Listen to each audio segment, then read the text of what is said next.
Okay, well, one thing we all look for as hunters is scrapes.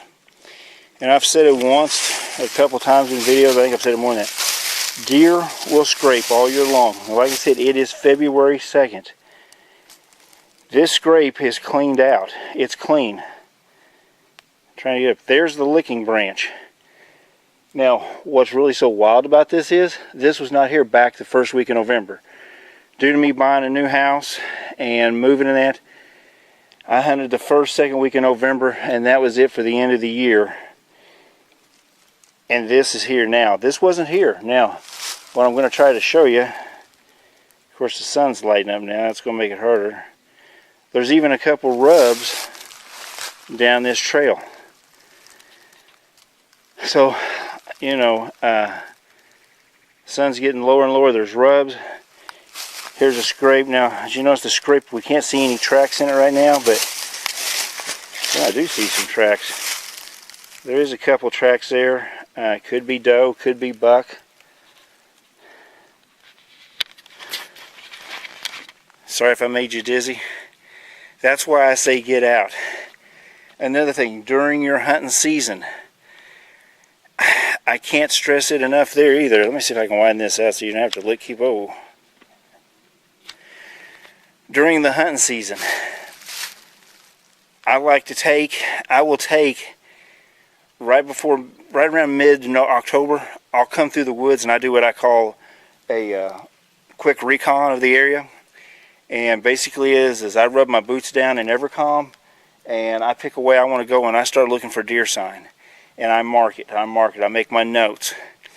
Because that's the places I'm probably going to hunt during the end of October, 1st of November, when that pre-rut to rut's kicking in. One reason, a lot of guys don't hunt this late season, and this year I didn't. But things will keep on periodically turning up. I'm going to head down this way. Back behind me, when I come up and got my camera, and I noticed on another ridge line going down, I noticed more rubs. They was going both up and down, and they lead right here. That's how I found this scrape here.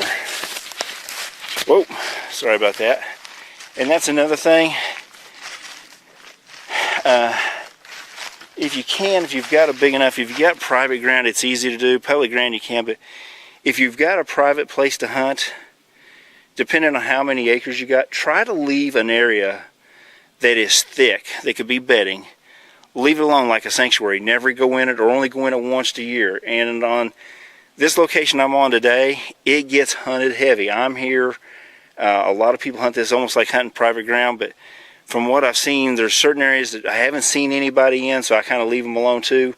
I'll come back into them probably March, April, and look for sheds. But I'm going to continue down this way.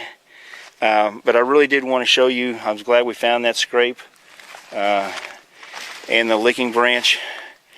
That scrape is kind of big. It's up here on the ridge, and it's kind of in an open area. I kind of wonder if that might not be what they call someone refer to it as a community scrape, meaning you have more than one deer hitting it. Now, I'll be honest with you.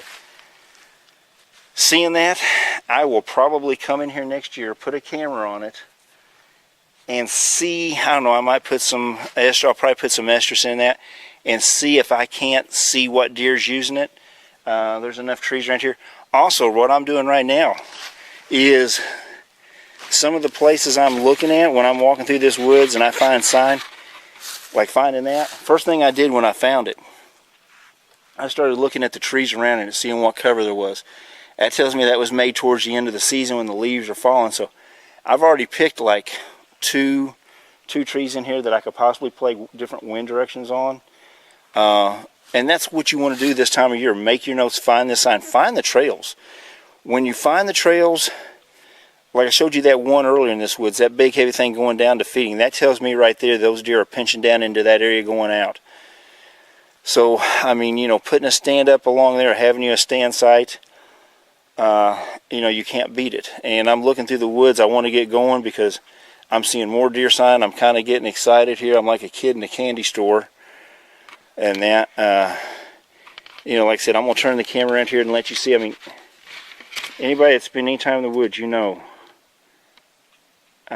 the woods is open. I mean, you can glass. You know, I can't stress it enough. Get out. You know, even if it's cold weather. I mean, I'm not saying get out in subarctic weather. I mean, I did get lucky. I didn't have to work this weekend, and just so happened that Arctic blast is over. I mean, it's like 60 degrees.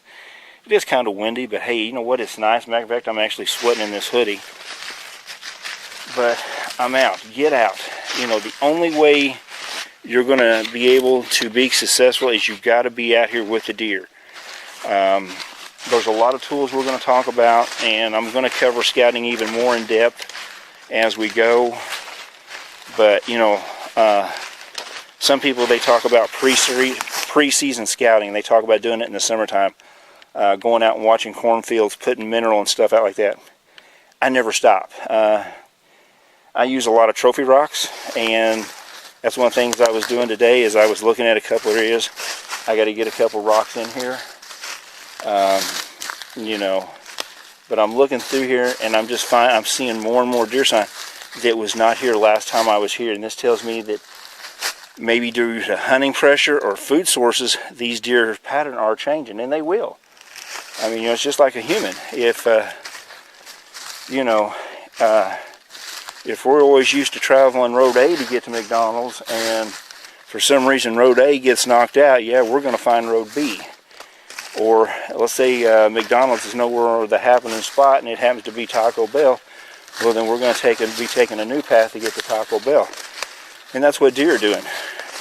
Crops are gone. A lot of guys that fill feeders up during the season have quit filling them up because they're done hunting. Gun season's over with, archery season's over with, so they're done feeding the deer. What I'm getting ready to do now is I'm getting ready to walk down a ridge over here to this one ridge. I want to walk the side of it because it dropped acorns. But something I noticed during last year's hunting season is deer were actually coming up out of a valley that I'd never been in. And I found that kind of, you know, it got me wondering what's down there. Why is the deer going that way?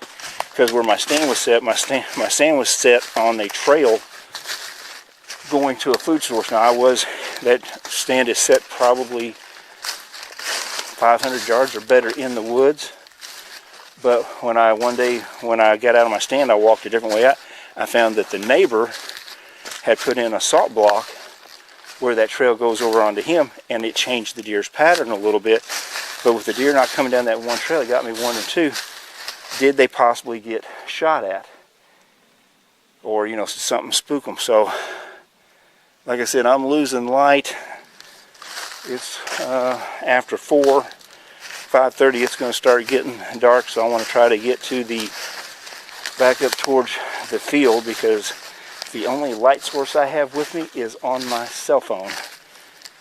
So I'm going to walk down here, walk along here, see if there's anything that says, hey, I need to pay more attention to this area. But get out, like I said, get out now. You know, now's a good time. You know, if you do run into those bedding areas, you can go in those bedding areas now. I usually like to wait until March, April, around turkey season, because that way I can go into the bedding areas, I can look for sheds, I can get out there. If I do spook a deer, it's no big deal. They got plenty of time to settle back down. They're going to come back to those beds. I'm looking along this ridge. I have found a trail that I didn't know about. So this is kind of new. It goes up and goes over. So like I said, you know, get out, look for these trails, look for those rubs, those scrapes, make note of them, and, you know, plan on hunting them. Well, I made it back to the truck. It's, let me look here. I'm trying to figure out where I can hold this camera. I made it back at 5 o'clock, so that ain't too bad. So that's going to end it for today. I think I've pretty well showed you everything I can think to show you. The sun's going down here, but if you got any questions, comments, leave them below in the comments. You can email me at randyfoutdoors@gmail.com. I mean, if you don't like something I'm doing, tell me. Hey, you know, I mean, that's the only way I'm going to know what you want to do, and I'm trying really hard to get this camera centered. But, and, you know, like I said, wanted to do this today to show those new hunters, or the guys new to hunting, you know, some things. I mean, nowadays it seems like, I don't know, we're losing the number of hunters, and I don't know if it has to do with electronics or what it really has to do with. I know I run into a lot of people, and they say that, you know, a lot of young kids, and I'm talking teenagers, 16 and that they want to do it, and they say they've been out and they don't have any luck at it. And you talk to them, you kind of find little things. So I want this to be more of a learning channel, not a, well, you know, I'm going to shoot the biggest buck, look at me, I'm the Mr. Professional and all that. You know, like I said, I'm not going to get butthurt if you don't like it and you say so, and that, I mean, that's part of it. That's your comment. I mean, everybody has their own styles of hunting, and that's basically what I'm doing, is I'm just kind of showing you what I do. Do I shoot a big buck every year? No. Have I shot big bucks? I've shot decent bucks. I've shot 130s and up. My son's got a 180 on the wall that it was a kind of a joint effort of us scouting and stuff like that, you know, of me putting a camera in one place and finding sign, and him coming in there and doing some things, and that the reason he got lucky to hunt it is because we didn't know it was actually on the property. And in September, first time I've ever, opening day of deer season, I shot my buck opening day, and it was later that night or later that weekend when I checked the card on the camera, I seen that we had a big one. If I'd have known that deer that my son shot was there, no, I wouldn't have shot the one I shot. You know, so that's just how it goes. I mean, you know, we hunt, me and him, we hunt the does for meat. We fill the freezer up with meat, and yeah, we do hunt big bucks. If you want to call it trophy hunting, call it trophy hunting. I just call it trying to shoot the biggest deer I can, the biggest buck I can. So I hope I helped you. I hope you learned some things. And you know, just because the channel is called Archer's Quest, it's because I enjoy bow hunting. If you use a gun, crossbow, or whatever you use, you can. There's a lot of these things we're going to talk about, you're still going to be able to implement and do. So until next time, good hunting.